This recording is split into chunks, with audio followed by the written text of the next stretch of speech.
What's up, horse racing people? This is my Kentucky Derby Contenders and Pretenders video. We're going to get started right away with Known Agenda. To me, this horse is a pretender. I didn't think that the Gulfstream Park horses were very good. In the Florida Derby, I think he took advantage of a weak field. That's why he won. On top of that, now he has the number one hole. He breaks from the number one post. There's going to be 19 horses that are going to collapse over him. It's going to be very difficult for him to navigate all of that traffic and try to win. So, to me, he's a pretender. Moving on to Like the King.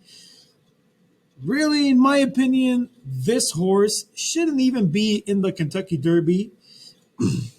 He won the Jeff Ruby Stakes, a grade 3 race on a synthetic track. Not a very productive race. Not a race that has produced a lot of Kentucky Derby contenders. Churchill Downs owns this track, and they wanted to get horses to compete in this race.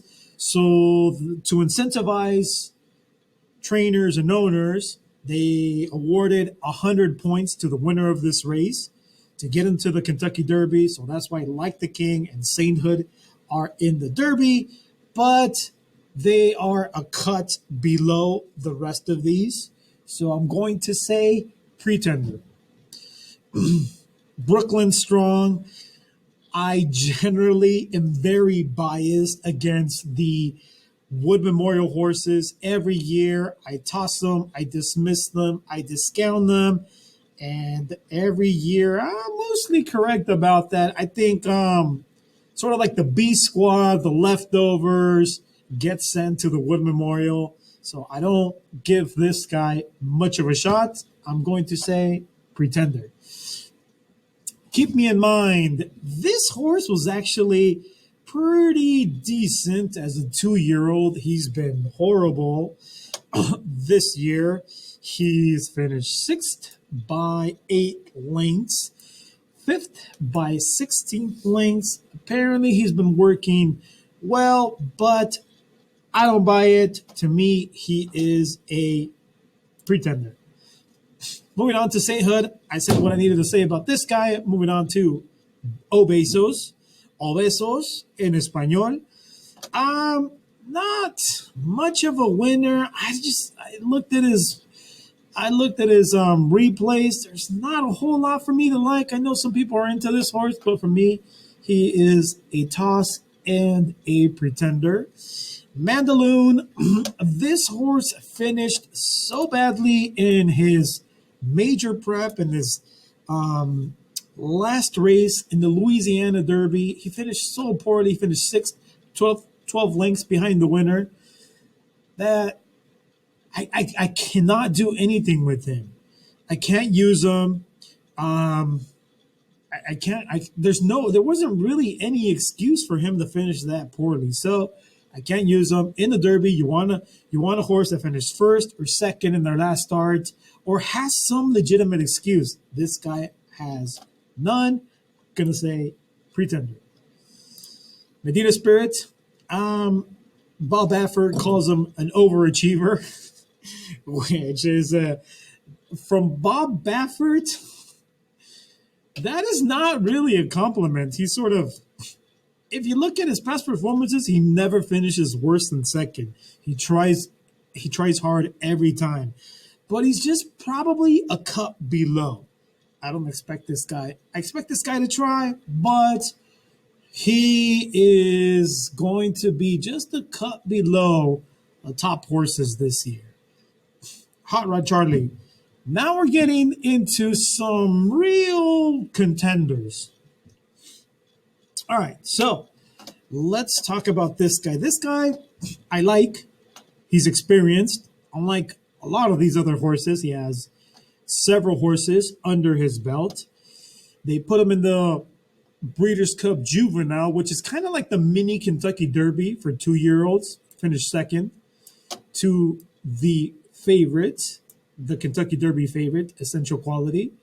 So he stacks up there nicely with the top horses.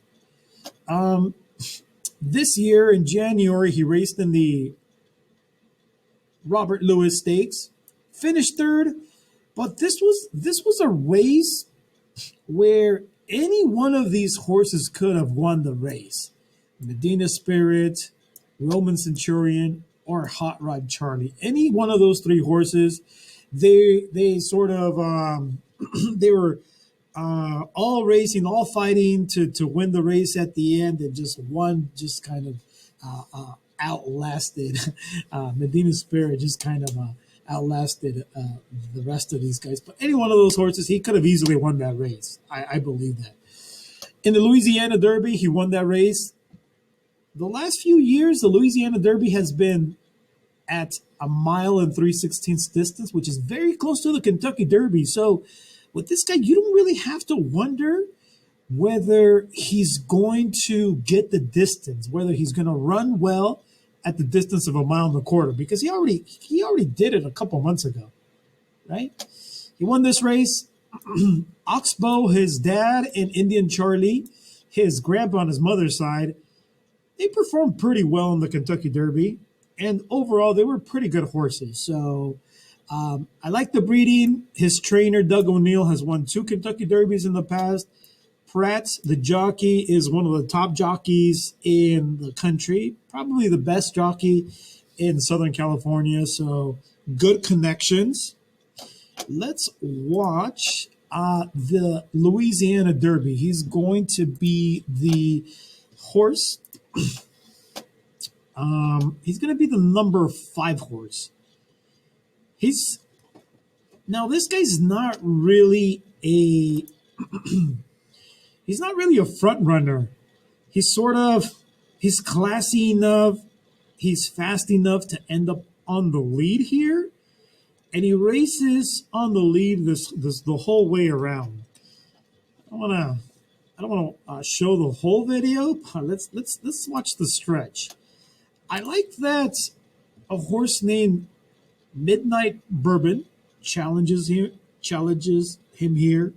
He's the number 7 horse, and he doesn't back down. He fights back, and he repels this guy.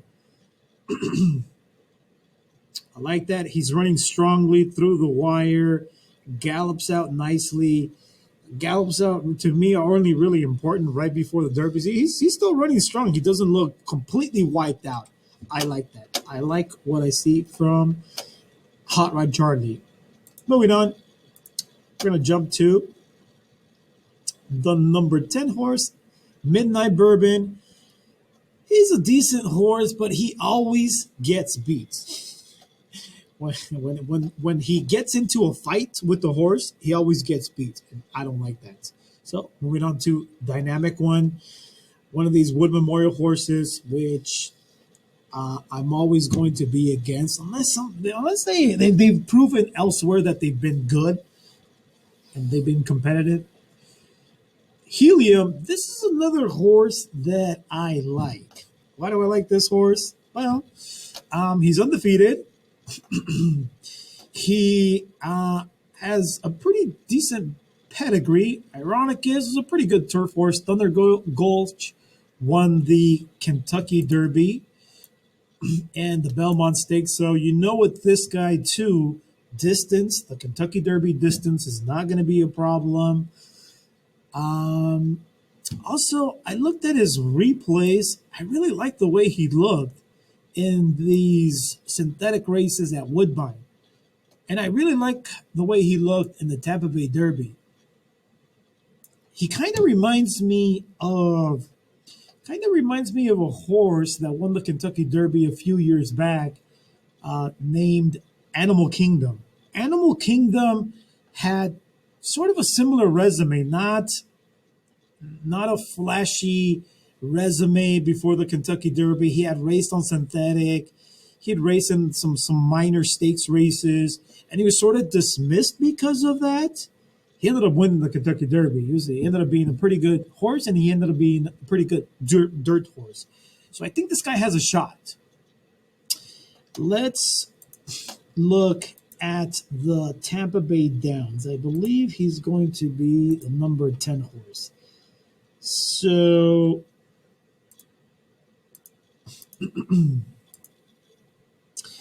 all right, so he doesn't break all that fast. Right here, he's going to be towards the back. He's second last here, but he slowly starts getting himself into the race. Right about here, his jockey says, okay, it's time to go. He starts moving up, he starts stalking, and I really like the move that he's going to make at the turn, and especially the last turn.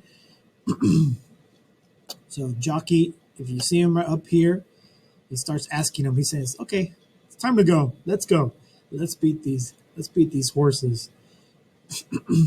So he's sort of here towards the front. There's the 10. You see him right there. All right, so I love this move. This is the type of move that you have to make in the Kentucky Derby. Right here, you need to be in the lead, or you need to be or you need to be second, or you need to be third to win the Kentucky Derby. He makes that move. He gets challenged by a horse named Hidden Stash, and he says, no, no, no, you will not pass. Fights him back valiantly, beats him, wins nicely, gallops out nicely as well. I like him. Plus, this is a horse that he's 50-1. This is one of these horses that that I'm going to use in the exotics. I think he can finish. He can come with that big move. Finish fourth, third, second. I wouldn't be surprised if he won, but I sort of expect him to kind of hit the board somewhere second, third, fourth, something like that. Let's move on to Hidden Stash. This is a horse that Helium beat and then Essential Quality destroyed. So I think there's just better horses than him. Pretender. Essential Quality is the favorite. There's nothing to knock about this horse. He's not really a superstar, and there's no real superstars in this field. This is kind of an average to weak field of Kentucky Derby horses, but he's the best one.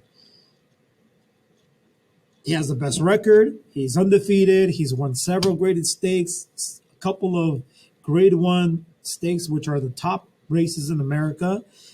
His trainer's red hot in these last couple of years. Luis Saez is a good jockey, and the pedigree's good. Everything's good, and this horse has already beat a lot of horses that are in the Kentucky Derby. He's already beat them, right? So we look at the past performances here. He's beat Keepmeinmind. He's beat Superstock, who won the Arkansas Derby. He's beat Hot Rod Charlie. He's beat Highly Motivated. So he's already beat a lot of horses that are in the Derby, or he's beat horses that have beat other contenders for the Kentucky Derby. So that's why he's the favorite. Apparently, there's a rich guy. What's his name? Mad Max? Something Mattress Mac or Mad Max, something like that, who's going to bet millions of dollars on this horse. So that's why the morning line maker guesses that he's going to be around 2-1 odds, which is not good. He is he's not really a good bet, but because if you bet $10 to win and he wins, you win 20. Right? When other horses are going to pay a lot more if they win. So he is the favorite. He is the main contender. If he wins, he's not going to surprise me. But I am going to try to beat him in my tickets. I'm going to use him, but I'm going to try to beat him with with a horse that I'm going to talk about later. Okay, another contender is Rock Your World. Okay, Rock Your World was, I think there's something about this horse that made the connections believe that he was going to be a turf horse. They started him off with a couple of turf races, won those easily, right? And then they said, well, he might be good on dirt too, so they put him in the Kentucky Derby, and he absolutely destroyed this field. The pedigree is amazing. Candy Ride and Empire Maker were really good horses on the track, and they've produced their offspring, their progeny has been really good as well. John Sadler has been pretty hot as a trainer. Joel Rosario is a excellent rider. So there's not a whole lot to knock about this horse other than his limited resume, right? He only has his limited experience. He only has 3 races under his belt. In the past, these type of horses you would automatically toss. But this is an average field. This is a weak field. This is the type of year where a horse like this can win. Let's look at his race. He's going to be the number 2 or 3 horse. I think it's the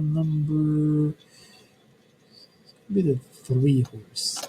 Okay, this is the Santa Dita Derby. There he is in front. So what's impressive about this race is that he set some fast fractions. So he started pretty fast. See this clock up here where it says 22.42. He was going pretty fast for that first quarter mile. And he continued running fast. And he just never stopped. I'm going to fast forward it here a little bit, all the way to right about there. All right, so went to the front, and he just never looked back. There's a couple of challengers, but nobody was really close to him. He's still running hard here. What's the most impressive thing about this race is that he galloped out like a mile. That may be an exaggeration, but he galloped out strongly, which is a very good sign that he is going to go the distance and that he's not going to get tired, get exhausted. If he loses, if he performs poorly, I think it might be something else, maybe the lack of experience, but it won't be. See how strongly he's running? If you watch other replays of this race, you'll see how far he distanced himself from the field after the wire. So this guy's a contender. I like him. Let's move on to King Fury. King Fury has a very bouncy pattern. If you look at his performances, he runs a good race, then a terrible race. He runs a good race, and then a terrible race. Here he did a couple of terrible races in a row. I'm not sure what happened there. Then he had a long break.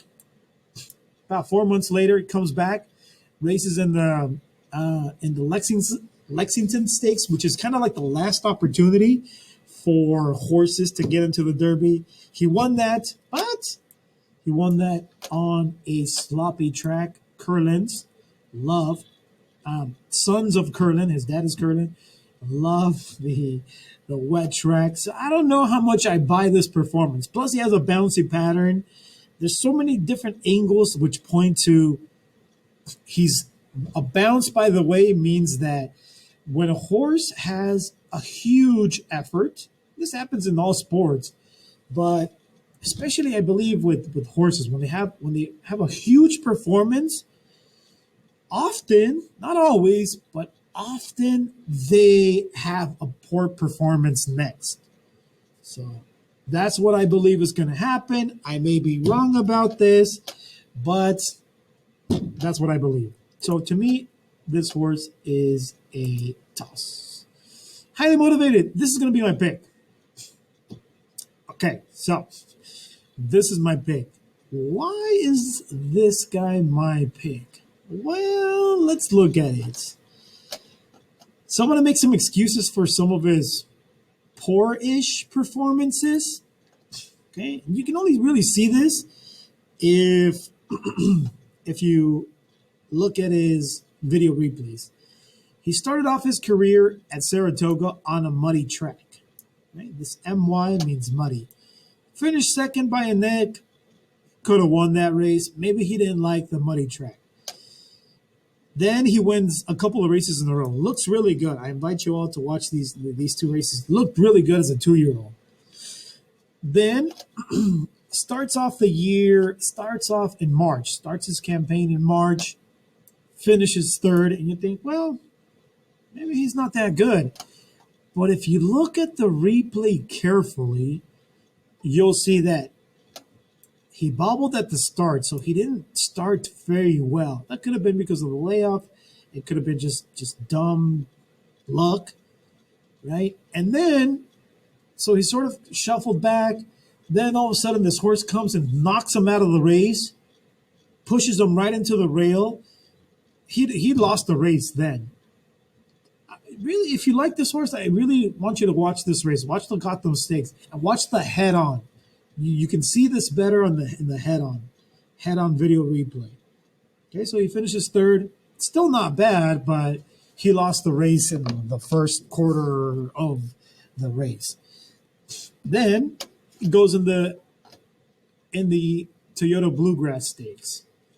Okay, faces off against the best 3-year-old in the country, Essential Quality. Loses to him, but he lost to him by a neck. It's not like he got destroyed. And Essential Quality is going to be 2-1 in the odds. Highly Motivated is going to be 10-1 or even higher. I haven't seen any expert. I'm not an expert, but I haven't seen any expert pick this guy to win.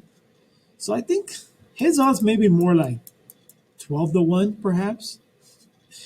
Those are really good odds to gamble on, right? Because if you win, you're going to win nicely, right? The connections are great. Chad Brown is an excellent turf trainer, good dirt trainer. Javier Castellano, probably one of the best riders in the country. The only question I have is about his pedigree. Okay, this pedigree does not scream a mile and a quarter. However, the horse that won the Kentucky Derby last year was by a horse named Into Mischief. So I'm thinking, well, if Authentic by Into Mischief can win the Kentucky Derby, why can't Highly Motivated? Pedigree doesn't seem to mean as much anymore. Or, horses that don't necessarily scream distance horses are winning the Kentucky Derby over the last decade. So it's possible. Let's look at the video replay of the Toyota Bluegrass. I'm only going to show the end of this race. This horse, he's not really a front runner, but he ends up in the front because there wasn't a whole lot of speed in this race. So he ends up in the front. He ends up leading this race. So there's Highly Motivated. He's the 3. Essential Quality was just kind of stalking him the whole time on the side. I really like, too, that in the Kentucky Derby, Highly Motivated is going to be on the outside of Essential Quality now. It may not seem like a big deal, but it is to me because Javier Castellano can kind of just watch Essential Quality, follow him, stalk him. When he makes a move, then he goes too, right? And then it's just going to be a match race, hopefully. It's just going to be a match race. Like, I mean, we could see the Kentucky Derby just be a replay of this race. Look at how far they were ahead of the rest of this field, right? So this ends up being just a stretch duel. Highly Motivated is he's fighting his ass off to win here. Essential Quality just has a lot of class and just ends up beating him at the end, but he was not Highly Motivated, was not disgraced in this race. It's possible. We've seen it in the past where Highly Motivated could beat him this time. I mean, it happens in racing all the time, right? One horse beats one, in the rematch, the other horse beats the other, right? I'm thinking that Highly Motivated can turn the tables. Why not? So, officially, he's my pick. All right, let's finish this. Superstock, he won the Arkansas Derby, but I think He just kind of took advantage of a stretch duel, of a duel between Cattle River and Concert Tour. I also suspect that Concert Tour didn't like the distance. Maybe it's not really a distance. He had some distance limitations, so he kind of gave in. I'm going to say Pretender. You can't have them all. Soup and Sandwich, not interested in the Gulfstream horses. Not a Bourbonic, not interested in the Aqueduct, in the Wood Memorial horses either. So those are my thoughts on the Kentucky Derby, guys. To review, who do I like to hit the board? Hot Rod Charlie and Helium. Who do I think can win the Kentucky Derby? I think there's three main contenders. Rock Your World, Essential Quality, but my pick is going to be Highly Motivated. Guys, thanks for watching this video. Good luck.